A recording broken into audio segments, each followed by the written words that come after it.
Good morning everyone. मैं Dilip Khandelwal online class में आप सभी का स्वागत करता हूँ। अपन BSc semester first mechanics and oscillation में चैप्टर नंबर 3 स्टार्ट कर चुके थे। चैप्टर नंबर 3 में अपन ने कुछ इंट्रोडक्शन देखा था कि चैप्टर नंबर 3 में क्या क्या कुछ इंपॉर्टेंट टर्म आती है और लिफ्ट के अंदर किसी कण की गति होती है, आभासी बल क्या होता है वो अपन ने देखा था कि जो ऐसा बल जो मुझे केवल फील होता है, जो रियल में वर्कआउट नहीं करता, वो क्या होता है, सूडो फोर्स होता है या आभासी बल होता है। अब अपन बात करने वाले हैं, तो चैप्टर का नाम था अपने पास आपेक्षिक गुणन गति व कोरियोलिस बल या कोरियोलिस बल। इसको हिंदी में कोरियोलिस बोला जाता है, इंग्लिश टर्म में कोरियोलिस बोला जाता है। तो इंग्लिश टर्म आपको ज़्यादा याद रखनी है। तो आज का जो अपना टॉपिक रहेगा वो रहेगा घूर्णन गति के रूपांतरण समीकरण, यानी transformation equation of rotational motion. घूर्णन गति करवानी है तो सबसे पहले तो ये घूर्णन गति क्या होती है। तो घूर्णन गति का कंसेप्ट अपन चैप्टर नंबर 1 में पढ़ चुके हैं कि जब भी कोई टू फ्रेम ऑफ रेफरेंस है या दो निर्देश तंत्र है, वो एक निर्देश तंत्र दूसरे निर्देश तंत्र के सापेक्ष थीटा डिग्री एंगल से क्या करे, रोटेट करे। और मैंने घूर्णन गति भी इससे जो पहले वाली क्लास थी वहाँ भी बताया था कि जब भी कोई दो निर्देश तंत्र होते हैं, जो एक निर्देश तंत्र दूसरे के रेस्पेक्ट में क्लॉकवाइज या एंटी क्लॉकवाइज क्या करे, मूव करे, तो वो क्या कहलाएगा, इसका घूर्णन गति कहलाएगी। तो मैं यहाँ पे लिख सकता हूँ कि इसको क्या करेंगे, अपन स्टार्ट करते हैं इसको कि घूर्णन गति क्या होती है। तो घूर्णन गति का मतलब है कि मेरे पास फ्रेम ऑफ रेफरेंस का एक दूसरे के रेस्पेक्ट में घूमना। स्टार्टिंग में यदि मैं देखता हूँ तो ये मेरे पास एक फ्रेम ये है, दूसरा फ्रेम मेरे पास ये है, दोनों ही एक दूसरे से इनिशियल टाइम में क्या है, संपाती है, कोइंसिडेंट है, यानी इनके जो एक्सिस है वो क्या है, एक के ऊपर एक है। कुछ टाइम बाद टी टाइम में ओमेगा एक कोणीय वेग लेना है, एंगुलर वेलोसिटी लेनी है। तो ओमेगा कोणीय वेग से टी टाइम में ऊपर वाला निर्देश तंत्र नीचे वाले निर्देश तंत्र के रेस्पेक्ट में रोटेट करता है। अब रोटेट करेगा तो ये इस टाइप से रोटेट करेगा, यदि नीचे वाला तो ऐसे रहेगा और ऊपर वाला रोटेट करके क्या हो गया, इस टाइप से हो गया। अब देखो इसके जो एक्सिस है वो क्या हो गई, चेंज हो गई। यदि एक्सिस चेंज हो जाएंगे तो एक्स अलग, वाई अलग, जेड अलग, तो मैं कह सकता हूँ कि इसमें ऐसे ही इसका क्या होगा, रोटेशन होगा। तो रोटेशन आप क्लॉकवाइज भी करवा सकते हो, एंटी क्लॉकवाइज भी करवा सकते हो। तो अपने पास जो टॉपिक है वो है घूर्णन गति का रूपांतरण समीकरण। क्या है अपने पास, घूर्णन गति का रूपांतरण समीकरण, transformation equation of rotational motion. अब अपन को देखना है कि सबसे पहले तो क्या मानना है, यहाँ पे जो भी एज्यूम करना है वो है अपने पास कि माना कि दो निर्देश तंत्र आर व एस है, यानी let there be two reference system R and S, यानी मेरे पास दो रेफरेंस सिस्टम मानने हैं, एज्यूम करने हैं। निर्देश तंत्र आर एस के सापेक्ष ओमेगा कोणीय वेग से घूर्णन करता है। किस वेग से घूर्णन करता है, ओमेगा कोणीय वेग से घूर्णन करता है। कौन सा घूर्णन करता है, आर घूर्णन करता है एस के रेस्पेक्ट में। तो ऐसे ही एस निर्देश तंत्र में कण के निर्देशांक है वो एक्स वाई जेड है, और आर निर्देश तंत्र में कण के निर्देशांक क्या है, एक्स डैश, वाई डैश और जेड डैश है। तो जब निर्देश तंत्र आर एस के सापेक्ष घूर्णन गति करता है तो दिशा भी इसकी क्या होती है, परिवर्तित होती है। तो अपन देखते हैं कि इसका डायग्राम कैसे बनेगा। सबसे पहले तो अपन को दो निर्देश तंत्र बनाने हैं, तो एक तो मैं बना लेता हूँ कौन सा, आर, और एक बना लेता हूँ एस। तो एक तो अपन बना लेते हैं कौन सा, आर।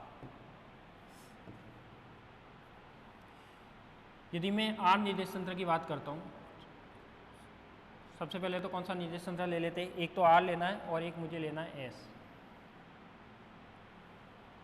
ये थोड़ा सा लाइन तेजी होगी।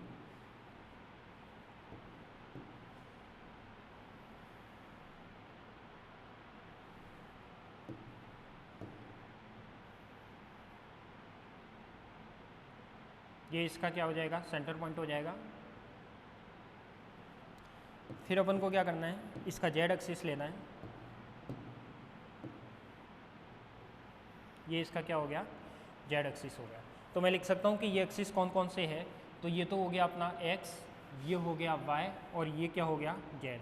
अब अपने पास जो निर्देश तंत्र है कौन सा मूव करेगा, निर्देश तंत्र आर एस के रेस्पेक्ट में मूव करेगा, यानी ये निर्देश तंत्र, इसका मैं नाम दे देता हूँ क्या, एस। इसका मैं नाम क्या दे दूँ, एस। तो ये वाला जो फ्रेम ऑफ रेफरेंस है वो तो क्या हो जाएगा अपने पास, एस हो जाएगा। अब जो दूसरा फ्रेम मानना है वो क्या मानना है अपन को, आर मानना है, और वो क्या कर रहा है, एस के रेस्पेक्ट में रोटेट कर रहा है। रोटेट करने का मतलब है इसके एक्सिस क्या हो जाएंगे, चेंज हो जाएंगे। इसके एक्सिस क्या हो जाएंगे अपने पास, चेंज हो जाएंगे। तो ये क्या हो जाएगा अपने पास, ये एक्सिस है वो क्या हो जाएगा,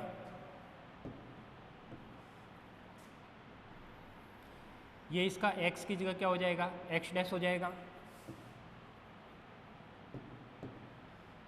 ये क्या हो जाएगा अपने पास, y डैश हो जाएगा। और ये वाला क्या हो जाएगा अपने पास, z डैश हो जाएगा। ये वाला क्या हो जाएगा अपने पास, z डैश।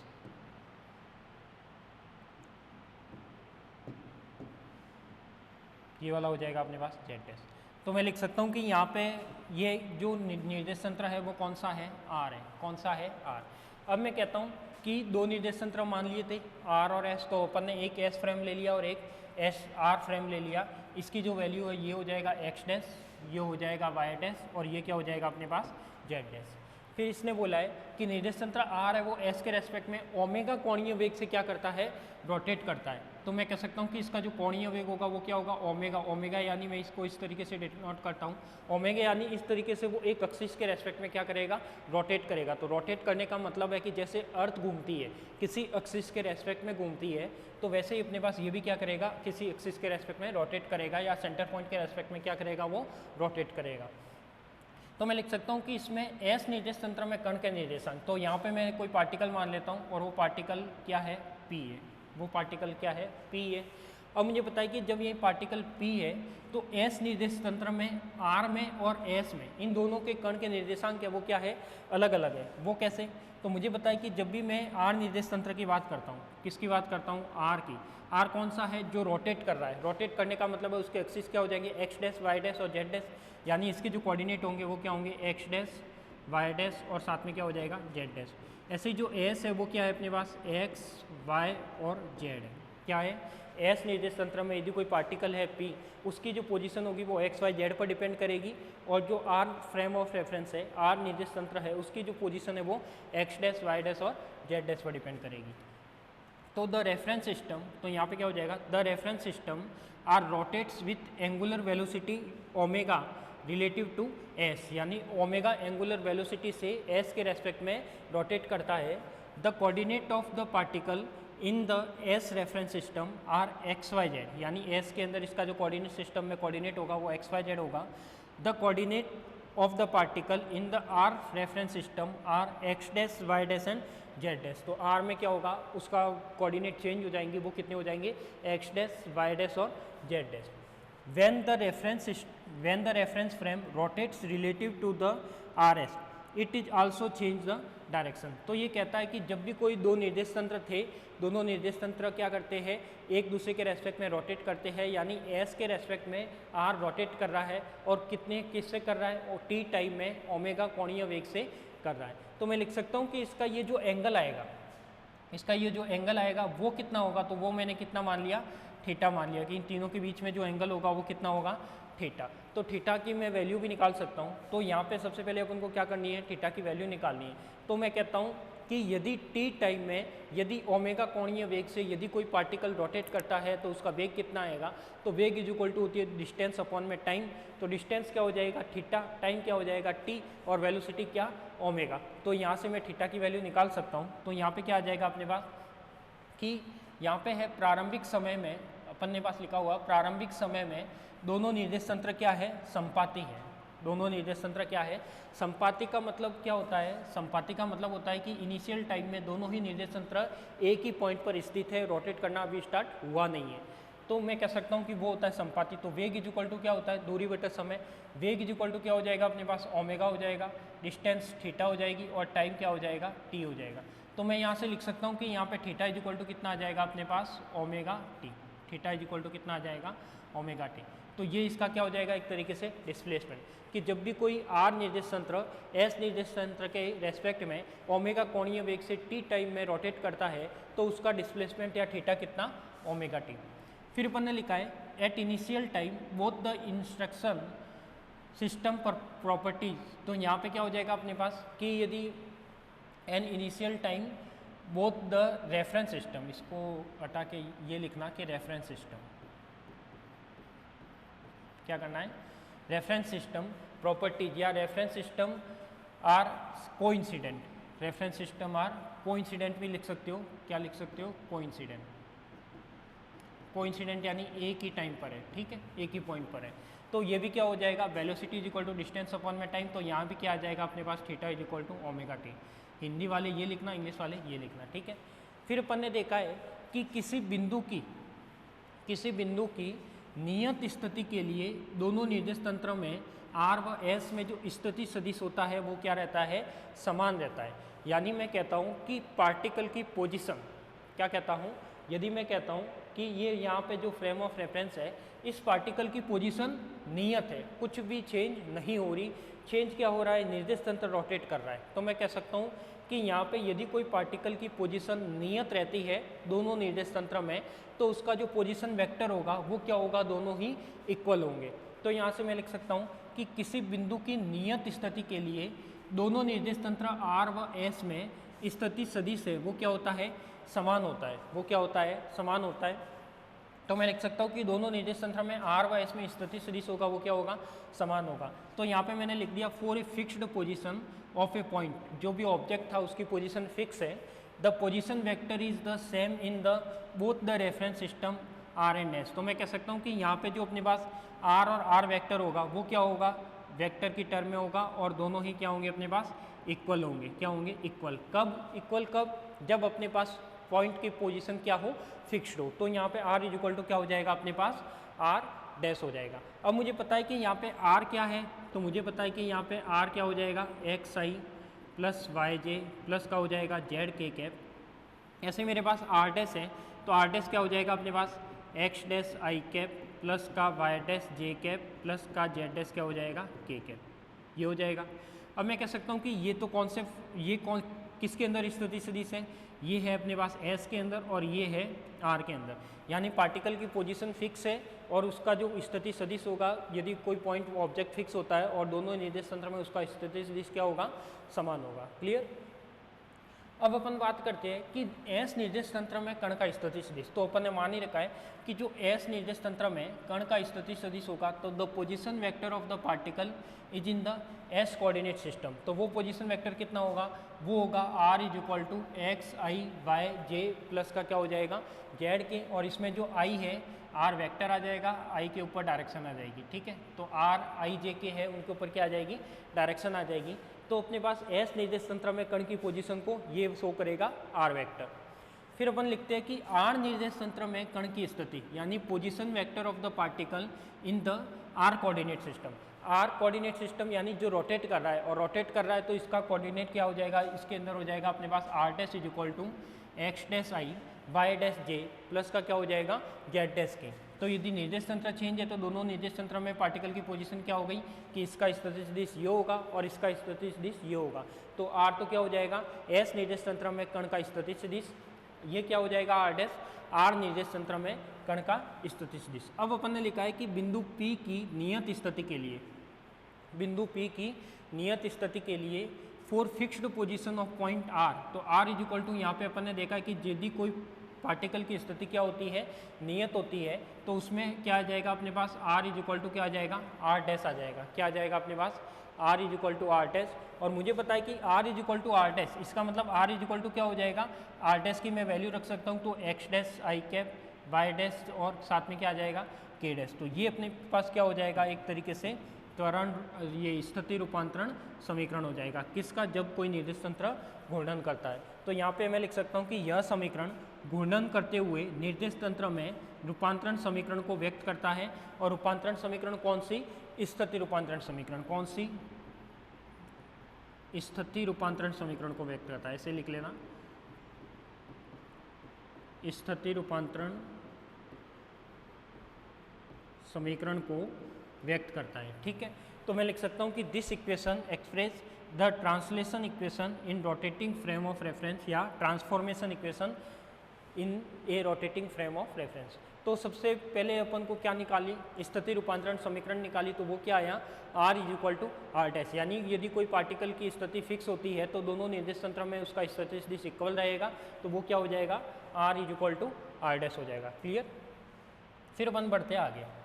अब अपन को निकालनी है velocity transformation equation velocity transformation equation. अब मुझे पता है कि यदि मुझे किसी की स्थिति पता है, यदि मुझे किसी की स्थिति पता है और मुझे क्या निकालनी हो, वेलोसिटी निकालनी हो, तो सभी को पता है कि यदि स्थिति पता है तो वेलोसिटी निकालनी हो तो कैसे निकालेंगे। तो ये हो जाएगा अपने पास क्या कि स्थिति का यदि मैं एक बार टाइम के रेस्पेक्ट में डेरिवेटिव करता हूँ तो मुझे क्या मिलती है, वेलोसिटी मिलती है, सभी आप जानते हैं। तो यहाँ पे मैं लिख सकता हूँ कि स्थिति का समय के सापेक्ष एक बार अवकलन करने पर वेग प्राप्त होता है। क्या मिलता है अपन को, स्थिति का समय के सापेक्ष एक बार अवकलन करने पर क्या मिलेगा, वेग मिलेगा। तो मैं लिख सकता हूँ कि by differentiating the position once with respect to time the velocity is obtain. तो जब भी मैं स्थिति का या पोजीशन का एक बार टाइम के रेस्पेक्ट में डेरिवेटिव करता हूँ तो मुझे क्या मिलेगा, वेलोसिटी मिलेगी। क्या मिलेगा मुझे, वेलोसिटी मिलेगी। तो इसको मैं लिख सकता हूँ कैसे, इसको मैं इस तरीके से कर सकता हूँ कि देखो यहाँ पे अपने पास क्या आया था, r is equal to r dash, तो अपन ने भी निकाला r is equal to r dash, यानी वो क्या था, x dash i cap plus का था y dash j cap plus का क्या था अपने पास, जेड डैश के कैप। ये वाली इक्वेशन थी। अब मुझे पता है कि ये r है, एक्स डैश वाई डैश। अब मैं इसका क्या करूँगा, टाइम के रेस्पेक्ट में डेरिवेटिव करूँगा, यानी ये क्या हो जाएगा अपने पास डी आर अपॉन में क्या हो जाएगा, डी टी हो जाएगा। और जब भी ये डी आर अपॉन में डी टी होगा तो मुझे इसकी निकालनी क्या है, वेलोसिटी। तो देखो वेलोसिटी में अपने पास ये जो कोरियोलिस फोर्स वाला है, इसमें क्या होता है, इसकी टाइम के रेस्पेक्ट में उसकी डायरेक्शन भी चेंज होती है, टाइम के रेस्पेक्ट में उसकी डायरेक्शन भी चेंज होती है। यानी इनिशियल टाइम में आई और आई डैश क्या था, इक्वल था। कुछ टाइम बाद जब वो रोटेट करता है तो टी का टाइम के साथ दिशा में भी क्या आएगा, चेंज आएगा। और दिशा में चेंज आने का मतलब है वो क्या हो जाएगा, आई का आई डैश बन जाएगा। क्या बन जाएगा, आई का आई डैश बन जाएगा। यदि वो आई का आई डैश बन जाता है, यदि वो आई का आई डैश बन जाता है, इसका मतलब मैं उसमें क्या लिख सकता हूँ, इसमें लिख सकता हूँ कि इसमें भी क्या होगा, टाइम का डेरिवेटिव होगा। तो जब भी ये टाइम का डेरिवेटिव करूँगा तो ये क्या हो जाएगा, डी बाई डी टी, यहाँ पर हो जाएगा x dash i cap plus का हो जाएगा Y dash j cap plus का हो जाएगा जेड डैश के कैप। ये वाली टर्म तो थी। अब इसका जब भी डेरिवेटिव होगा तो आई का भी होगा, एक्स का भी होगा, वाई का भी होगा, जे का भी होगा और के का भी होगा। तो मैं लिख सकता हूँ कि इनका भी क्या होगा, जो इनकी डायरेक्शन है उनका भी क्या होगी, डिफ्रेंशिएट होगी। तो ये वाली टर्म क्या हो जाएगी, डी आर अपॉन में क्या हो जाएगा, डी टी। सबसे पहले क्या करूँगा मैं, आई क्या करता हूँ, आई कैप तो ऐसे का ऐसे रखो, तो आई कैप तो ऐसे का ऐसे, और ये क्या हो जाएगा, डी एक्स अपॉन में डी टी। ठीक है, ऐसे ही पहले वाई का दूसरा लिख लेता हूँ, जे डैश, और ये क्या हो जाएगा अपने पास डी वाई डैश अपॉन में क्या हो जाएगा, डी टी। प्लस ऐसे ही मैं लिख सकता हूँ क्या, के डैश, और यहाँ पे क्या हो जाएगा डी जेड डैश अपॉन में डी टी।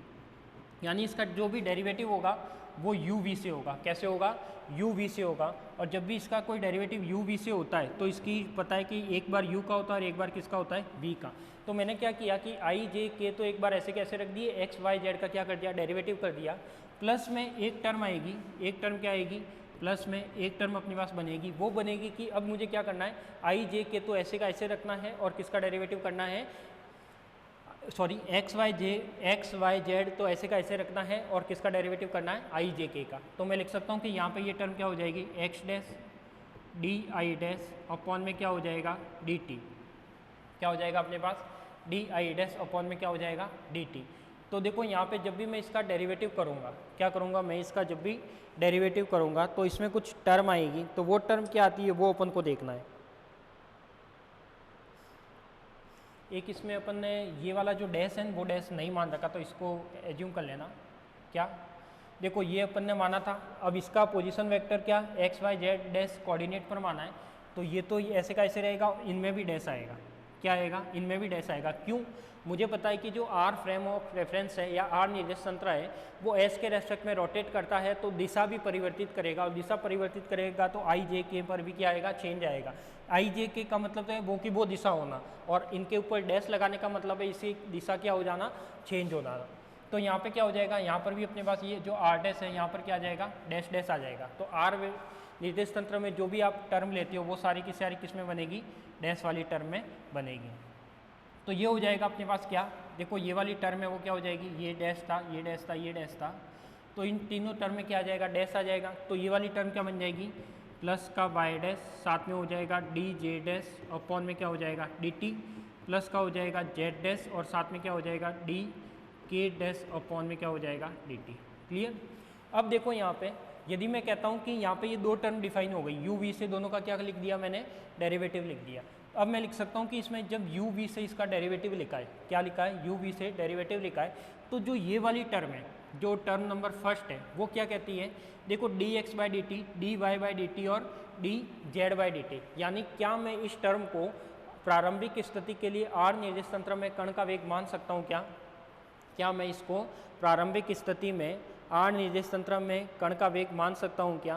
तो बिल्कुल मान सकती है। देखो कैसे, जो ये वाली टर्म है, क्या है अपने पास, जो ये वाली टर्म है, यदि मैं इसको ऐसे लिखता हूँ कि ये जो है टर्म, ये हो जाएगी अपने पास डी आर डैश अपॉन में d t is equal to क्या हो जाएगा अपने पास, आई के पैसे का ऐसे, साथ में हो जाएगा डी एक्स डैश अपॉन में डी टी, प्लस का हो जाएगा जेड डैश, साथ में क्या हो जाएगा डी वाई डैश अपॉन में डी टी, प्लस का हो जाएगा अपने पास के डैश और साथ में क्या हो जाएगा डी जेड डैश अपॉन में क्या हो जाएगा डी टी। यानी ये वाली टर्म है, ये किसके इक्वल हो सकती है, तो ये वाली हो सकती है किसके इक्वल, वेलोसिटी के इक्वल। और वेलोसिटी कौन सी, एस डैश निर्देश तंत्र में। यानी जो ये वाली टर्म है, ये वाली तो क्या बन गई अपने पास, वेलोसिटी बन गई, कौन सी, वी डैश। ये वाली जो टर्म है, ये जो फर्स्ट टर्म है, फर्स्ट टर्म में मैं लिख सकता हूँ कि प्रारंभिक स्थिति के लिए आर निर्देश तंत्र में कण का वेग, या मैं लिख सकता हूँ velocity in are reference frame for initial position. तो ये क्या हो जाएगा अपने पास, क्या हो जाएगा अपने पास, ये वी वेक्टर। यानी यहाँ से मैं लिख सकता हूँ कि ये टर्म क्या हो जाएगी, वी वेक्टर। तो देखो ये तो बन जाएगी वी में, ये बन जाएगी वी डैश में, और ये वाली टर्म क्या रहेगी, ऐसी की ऐसी रहेगी। तो नेक्स्ट में अपन क्या करेंगे, जो टर्म है वो क्या हो जाएगी अपने पास, देखो यहाँ पे एक जो टर्म है वो क्या हो जाएगी, पहले ये टर्म लिख लेते हैं कि v इज इक्वल टू क्या हो जाएगा, v dash, v is equal to क्या हो जाएगा, v डैश, प्लस का क्या हो जाएगा अपने पास। अब जो सेकंड टर्म थी वो अपन को एज इट इज रहेगी, ये वाली टर्म क्या रहेगी, एज इट इज रहेगी। यानी x डैश, y डैश और i j k का क्या करना है यहाँ पे, डेरिवेटिव करना है। तो ये वाली टर्म हो जाएगी x डैश, क्या हो जाएगी अपने पास, x dash D i dash upon में क्या हो जाएगा, डी टी हो जाएगा, प्लस का y dash d j dash upon में क्या हो जाएगा, डी टी, प्लस का हो जाएगा जेड डैश और साथ में क्या हो जाएगा डी के डैश अपॉन में क्या हो जाएगा, अपॉन में डी टी। ठीक है, अब यहाँ पे अपन ने एक रिलेशन लिखा है, ये रिलेशन ये लिखा है कि रेखीय वेग तथा कोणीय वेग में निम्न संबंध होता है। क्या होता है, रेखीय वेग तथा कोणीय वेग में निम्न संबंध होता है। निम्न संबंध का मतलब है क्या संबंध होता है, तो ये रिलेशन यहाँ पे लिखा हुआ है कि v इज इक्वल टू क्या होता है, ओमेगा इंटू आर होता है। v इज इक्वल टू क्या होता है, ओमेगा इंटू आर। तो क्या मैं देखो यहाँ पे जो v is equal to omega into r है, क्या है अपने पास, v is equal to omega into r. क्या मैं इस टर्म को ऐसे लिख सकता हूँ, डी आर अपॉन में d t is equal to क्या हो जाएगा अपने पास, ओमेगा इंटू आर। लिख सकता हूँ d r by d t is equal to omega into r. अब ये वाली जो इक्वेशन है, ये इस इक्वेशन को मैं नाम देता हूँ एक बेस इक्वेशन या आधार समीकरण। आधार समीकरण का मीनिंग क्या होता है कि मुझे किसी की वैल्यू निकालनी है और सेम एज इट इज ऐसी कोई इक्वेशन अपन को रियल फिजिकल क्वांटिटी के बेस पे मिलती है तो उसको कंपेयर करके मैं उसकी वैल्यू निकाल सकता हूँ। तो मुझे देखो वैल्यू किसकी चाहिए, D i dash, d j dash और डी के डैश अपॉन में डी टी की चाहिए। तो क्या मैं यहाँ से ये वाली वैल्यू निकाल सकता हूँ, क्या बिल्कुल निकाल सकता हूँ। तो देखो ये वाली टर्म है जो डी आई डैश है वो क्या बन जाएगी अपने पास, तो ये बन जाएगा डी आई डैश, क्या बन जाएगा डी आई डैश अपॉन में d t is equal to क्या हो जाएगा, ओमेगा। आर की जगह क्या आ जाएगा अपने पास, देखो यहाँ पे और v है तो v तो ऐसे का ऐसे रह जाएगा और r की जगह क्या आ जाएगा अपने पास, ये वाली जो टर्म है वो क्या हो जाएगी अपने पास, डी आई डैश अपॉन में क्या निकालना है, डी टी निकालना है। तो इसको मैं लिख सकता हूँ कि d i dash is equal to क्या हो जाएगा, ओमेगा इंटू आई डैश, ये वाली टर्म हो जाएगी। जैसे यहाँ पे क्या रखा, आर की जगह आई डैश रखा तो आई डैश रख दिया और आर की जगह भी क्या आ जाएगा, आई डैश आ जाएगा। ठीक है, ऐसे ही यदि मैं दूसरी टर्म रखता हूँ कि डी जे डैश अपॉन में क्या होता है, डी टी, तो ये वाली टर्म क्या होगी, ओमेगा इंटू जे के, क्या हो जाएगा। ऐसे ही अपने पास डी क्या होता है, डी के डैश क्या होता है, डी के डैश अपॉन में क्या हो जाएगा, डी टी, तो ये वाली टर्म भी क्या हो जाएगी, ओमेगा इंटू के डैश। क्लियर।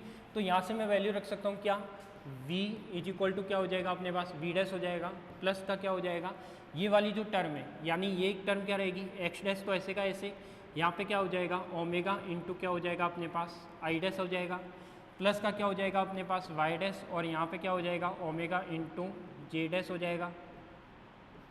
ऐसे अपने पास क्या हो जाएगा तीसरी जो टर्म होगी वो क्या होगा, z dash is equal to omega into क्या हो जाएगा अपने पास, के डैश हो जाएगा। क्लियर, ये वाली टर्म हो जाएगी। अब मुझे पता है कि यहाँ पे ये एक्स डैश वाई डैश और ये वाली सारी टर्म होगी अपने पास किस में, वेलोसिटी के बेस पे। किस में होगी अपने पास, वेलोसिटी के बेस पे। अब मुझे पता है कि ये जो ओमेगा है, ये जो ओमेगा है वो एक नियत कोणीय वेग है। क्या है अपने पास, नियत कोणीय वेग है। यानी इस ओमेगा को मैं यदि बाहर लिख लूँ तो ये वाली टर्म क्या बन जाएगी, v is equal to v dash plus का हो जाएगा अपने पास क्या, ओमेगा, प्लस का क्या हो जाएगा ओमेगा इंटू ये वाली टर्म हो जाएगी एक्स डैश, इसको मैं ऐसे लिख सकता हूँ, क्या हो जाएगा अपने पास omega into x dash i dash, क्या हो जाएगा एक्स डैश आई डैश और इसकी डायरेक्शन। ऐसे ही अपने पास क्या आ जाएगा, देखो यदि मैं ओमेगा पूरा का पूरा बाहर ले लेता हूँ तो ये वाली टर्म क्या बनेगी, x I dash, x dash i dash, या ये इसके साथ आएगी, ये इसके साथ आएगी और ये इसके साथ आएगी, और ओमेगा क्रॉस में मैंने क्या ले लिया, मल्टीप्लाई में कॉमन ले लिया, तो ये वाली टर्म क्या बनेगी, Y dash J dash plus का क्या हो जाएगा जेड डैश और के डैश, यानी ये वाली टर्म हो जाएगी। यानी मैं लिख सकता हूँ कि इसमें ये वाली टर्म बनेगी वेलोसिटी ट्रांसफॉर्मेशन इक्वेशन के बेस पे। अब मुझे पता है कि जो ये वाली टर्म होती है, क्या होती है अपने पास, ये वाली टर्म होती है वो किसकी होती है, मुझे पता है कि ये क्या था, पोजीशन वेक्टर था किसका, आर निर्देश तंत्र का। तो ये जो हो जाएगा v is equal to v dash, क्या हो जाएगा अपने पास, v is equal to v dash plus का ओमेगा इंटू क्या हो जाएगा अपने पास आर डैश, क्या हो जाएगा v is equal to v dash plus का ओमेगा इंटू आर डैश। तो ये कहलाती है अपने पास कौन सी, कि जब भी कोई निर्देश तंत्र रोटेट करता है ओमेगा कोणीय वेग से तो वो क्या होगा, यहाँ पे जो ये इक्वेशन आ रही है वो कहलाएगी वेग रूपांतरण समीकरण। क्या कहलाएगी, वेलोसिटी ट्रांसफॉर्मेशन इक्वेशन। तो मैं लिख सकता हूँ कि ये वेलोसिटी ट्रांसफॉर्मेशन इक्वेशन होगी। तो घूर्णन करते हुए निर्देश तंत्र में वेग रूपांतरण समीकरण को व्यक्त करता है। तो ये वाली जो इक्वेशन है वो क्या हो जाएगी अपने पास, वेग रूपांतरण समीकरण की हो जाएगी। ठीक है, फिर अपन बढ़ते हैं the velocity of conversion equation in a rotating frame of reference. ठीक है, तो ये हो जाएगी कि वेलोसिटी ट्रांसफॉर्मेशन इक्वेशन। अब अपन नेक्स्ट बात करेंगे किसकी, त्वरण की। किसकी बात करेंगे, नेक्स्ट बात करेंगे अपन किसकी, त्वरण की। तो देखो यदि मुझे त्वरण निकालना है, नेक्स्ट है अपने पास क्या, त्वरण रूपांतरण समीकरण। तो सभी को पता है कि त्वरण रूपांतरण समीकरण कैसे मिलता है। तो मुझे पता है कि यदि त्वरण रूपांतरण समीकरण की बात करो, किसकी, त्वरण रूपांतरण समीकरण की, तो वेलोसिटी का टी के रेस्पेक्ट में डेरिवेटिव करने पर मुझे क्या मिलेगा, त्वरण रूपांतरण समीकरण मिलेगा। तो वेग का समय के सापेक्ष एक बार अवकलन करने पर त्वरण प्राप्त होता है। वेग का समय के सापेक्ष एक बार अवकलन करने पर त्वरण प्राप्त होता है। तो मेरे पास जो इक्वेशन आई है वो क्या आई, v is equal to v dash plus का आया है अपने पास ओमेगा इंटू क्या आया अपने पास आर डैश। यानी इसको मैं ऐसे लिख सकता हूँ, कैसे, यदि मुझे त्वरण निकालना है तो त्वरण निकालने के लिए मुझे पता है कि सबसे पहले तो जो a होता है वो क्या होता है अपने पास d2 r अपॉन में क्या होता है dt स्क्वायर है। इसको मैं ऐसे भी लिख सकता हूँ d अपॉन में dt, और यहाँ पे मैं क्या लिख लूँ डी आर अपॉन में dt। इसमें तो कोई डाउट है नहीं। यदि मुझे त्वरण निकालना है तो मैं ये वाली टर्म लिख सकता हूँ, क्या लिख सकता हूँ, ये वाली टर्म लिख सकता हूँ। अब देखो मुझे क्या करना है, त्वरण निकालने के लिए मेरे पास जो इक्वेशन थी वेलोसिटी ट्रांसफॉर्मेशन इक्वेशन वो ये वाली थी। तो इसका मैं क्या करता हूँ, टी के रेस्पेक्ट में डेरिवेटिव करता हूँ। तो इसमें लिखा हुआ है कि टी के रेस्पेक्ट में डेरिवेटिव करोगे तभी अपने पास क्या मिलेगा, त्वरण मिलेगा। तो ये क्या हो जाएगा अपने पास डी वी अपॉन में हो जाएगा d t, d v dash upon में क्या हो जाएगा डी टी, प्लस का हो जाएगा अपने पास क्या डी अपॉन में डी टी, और यहाँ पे क्या हो जाएगा अपने पास ओमेगा इंटू आर डैश, क्या हो जाएगा ओमेगा इंटू आर डैश। अब इसको आगे मैं कैसे लिख सकता हूँ, तो ये वाली जो टर्म है वो क्या हो जाएगी अपने पास, इस टर्म को मैं ऐसे लिख सकता हूँ d v by d t क्या बनेगा यहाँ पे ए, ये वाला क्या बनेगा ए डैश, प्लस ये वाली जो टर्म है वो क्या बनेगी omega into D r dash upon में क्या हो जाएगा डी टी हो जाएगा। यानी ये वाली टर्म किसकी हो जाएगी, एक तरीके से वेलोसिटी वाली टर्म हो जाएगी। क्लियर, तो ये वाली टर्म हो जाएगी a is equal to a dash omega into क्या हो जाएगा अपने पास डी आर डैश अपॉन में डी टी। अब इसको आगे सॉल्व करते हैं, तो सॉल्व कर देंगे तो ये वाली जो टर्म है वो क्या आएगी अपने पास,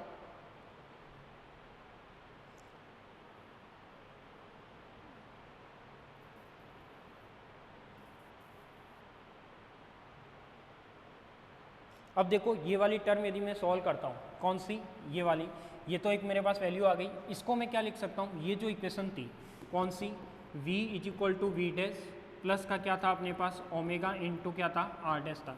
क्या मैं इसको ऐसे लिख सकता हूँ का डी आर अपॉन में d t, is equal to d r dash upon में डी टी प्लस का हो जाएगा ओमेगा इंटू क्या हो जाएगा अपने पास आर डैश। बताओ ये वाली टर्म लिख सकता हूँ क्या? बिल्कुल लिख सकता हूँ। तो यहाँ से मैं एक तरीके से इसको आधार समीकरण मानता हूँ। आधार समीकरण मान के मैं किसकी वैल्यू निकालता हूँ? डी बाय डी टी की वैल्यू निकालता हूँ। तो देखो यहाँ पे डी बाय डी टी की वैल्यू निकालता हूँ तो ये वाली टर्म क्या हो जाएगी? डी अपॉन में डी टी, ये क्या है अपने पास आर, इज इक्वल टू क्या हो जाएगा अपने पास डी आर डैश। इसको मैं ऐसे करता हूँ कि कॉमन ले लेता हूँ, ये आर डैश है, बेस समीकरण माननी है मुझे।